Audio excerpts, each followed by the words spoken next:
First of all, can I say to you that our thoughts have to be with those officers who are trying to control this situation on the streets of London tonight. This is becoming very serious, and our message to people this evening must be to stay off the streets in Tottenham and elsewhere. Enough is enough. The damage that's been done is already enormous. These are ordinary working class people that are being affected, and we need to draw a halt to this. I've spoken to David Lammy a short while ago, who's been with the family of Mr Duggan today, and their overwhelming wish is to see an end to this situation, an end to this violence, and a focus now on the circumstances surrounding his death so that we can get the truth and justice around that situation.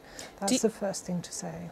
Do you fear that Mark Duggan's death is being used as an excuse for a whole range of other actions? Well, that does now seem to be what is happening. But our concern more broadly, perhaps when the immediate crisis is over, is to look at the background to what has happened here. And what we are concerned about in the community is the failure on the part of the police to trigger the now well-worn mechanisms which have developed in the last 20 years or so, by which the police and the community talk to each other and deal with tensions.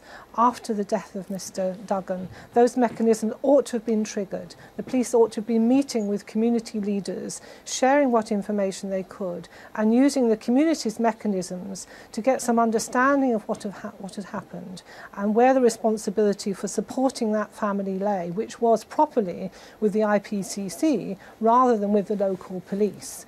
It was that misunderstanding which led to such a feeling on the part of the family and its supporters that they went to the police station on Saturday and staged their demonstration. That demonstration ought not to have been necessary, and we need an explanation as to why the police did not trigger the mechanisms which existed.